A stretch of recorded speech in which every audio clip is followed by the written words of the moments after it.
All right, today's gospel reading is Matthew chapter 14, 22 through 34. And I'll be doing the gospel reading and then doing a commentary or an explanation of the gospel. And this is according to the Blessed Theophylact, who is the Archbishop of Bulgaria and Ohrid back in the 11th century. And straightway Jesus constrained his disciples to get into a boat, and to go before him unto the other side, while he sent the multitudes away.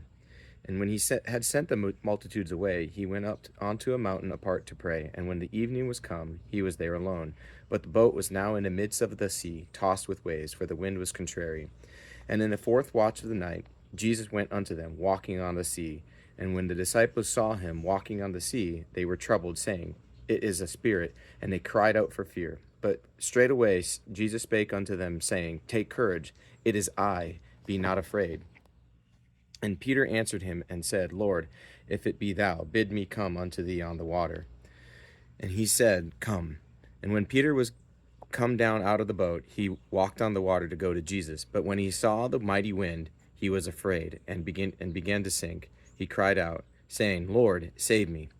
And immediately Jesus stretched forth his hand and caught him, and said unto him, O thou of little faith, of what didst thou doubt? And when they came unto the boat, the wind ceased, and they were in the boat came. Then they that were in the boat came and worshipped him, saying, Of a truth, thou art the Son of God. And when they had crossed over, they came to the land of Gennesaret. And when the men of the place had knowledge of him, they sent out into all that country round about, and brought up unto him that were diseased, and besought him that they might only touch the hem of his garment, and as many as touched were made perfectly whole.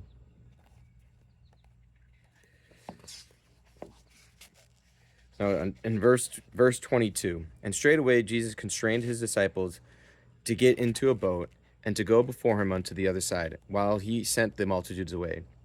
By saying constrained, and this part is from the Blessed Theophylact, and by saying constrained, Matthew suggests how inseparable the disciples were from Jesus, for they wanted to be with him at all times.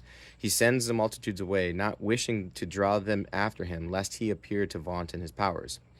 Verses 23 through 24. And when he had sent the multitudes away, he went up onto a mountain apart to pray. And when the evening was come, he was there alone. But the boat was now in the midst of the sea, tossed with waves, for the wind was contrary. He went up onto the mountain to show that we should pray in an undistracted manner. Everything he did was for our sake, as he himself had no need of prayer. He prayed on into the evening, teaching us not to cease praying after a short time, and also to pray, especially at night, for it is very quiet then. He permits the disciples to be caught in a storm, so that they might learn to endure trials bravely, and that they might know his power. The boat was out in the very middle of the sea, so that their fear would be greater. Verses 25 and 27.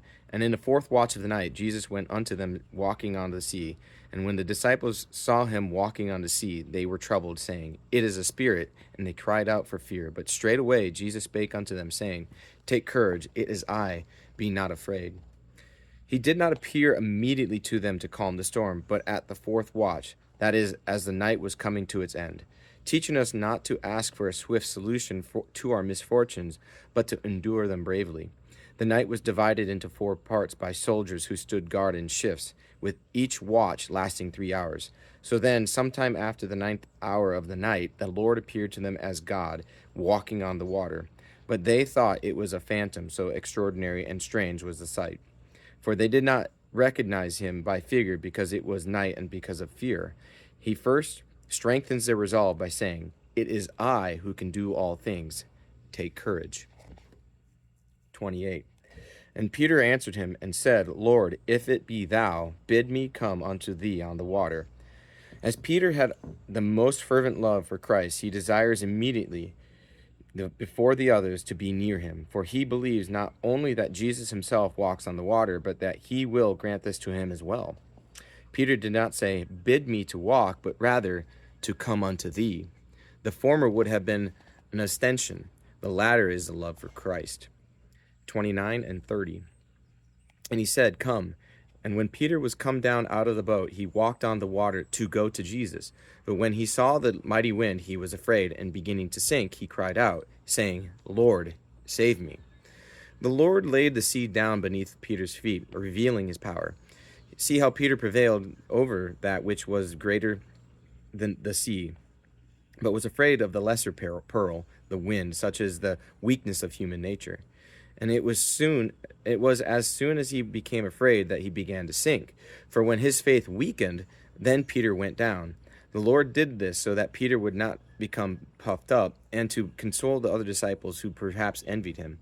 Whereupon Christ also showed how much greater he was than Peter. 31 and 33. And immediately Jesus stretched forth his hand and caught him, and said unto him, O thou of little faith, of what didst thou doubt? And when they were come into the boat, the wind ceased. Then they that were in the boat came and worshipped him, saying, Of a truth thou art the Son of God. Showing that the cause of his sinking was not the wind, but of faint-heartedness. Christ does not rebuke the wind, but the faint-hearted Peter. This is why he raised him up and set him on the water, but allowed the wind to blow. Peter did not doubt in everything, but in part. Inasmuch as he was afraid, he showed lack of faith, but by crying out, Lord, save me, he was healed of his unbelief. This is why he hears the words, O thou of little faith, and not, O thou of no faith. Those in the boat were also delivered from fear, for the wind ceased. And then, indeed, recognizing Jesus by these things, they confessed his divinity. For it is not an attribute of man to walk on the sea, but of God, as David says, In the sea are thy byways, and thy paths in many waters. And that's from Psalm 76:19. The spiritual meaning of the miracle is this. The boat is the earth, the waves, the man's life that is troubled by spirits, the night is ignorance. In the fourth watch, that is, at the end of the ages, Christ appeared. The first watch was the covenant with Abraham, the second, the law of Moses, the third, the prophets, and the fourth, the coming of Christ. For he saved those who were drowning when he came and was with us, so that we might know and worship him as God. See also how Peter's later denial, return, and repentance were prefigured by what happened to him here on the sea. Just as there he says boldly, I will not deny thee, so here he says, bid me to come onto the water. Just as then he was permitted to deny, so now he was permitted to sink. Here the Lord gives his hand to him and does not let him drown. But there, by Peter's repentance, Christ drew him out of the abyss of denial. Verses 34 through 36 went over by 2 verses, but that's okay. And when they had crossed over, they came to the land of Gennesaret. And when the men of that place had knowledge of him, they sent out into all that country round about, and brought unto him all that were diseased, and besought him that they might only touch the hem of his garment.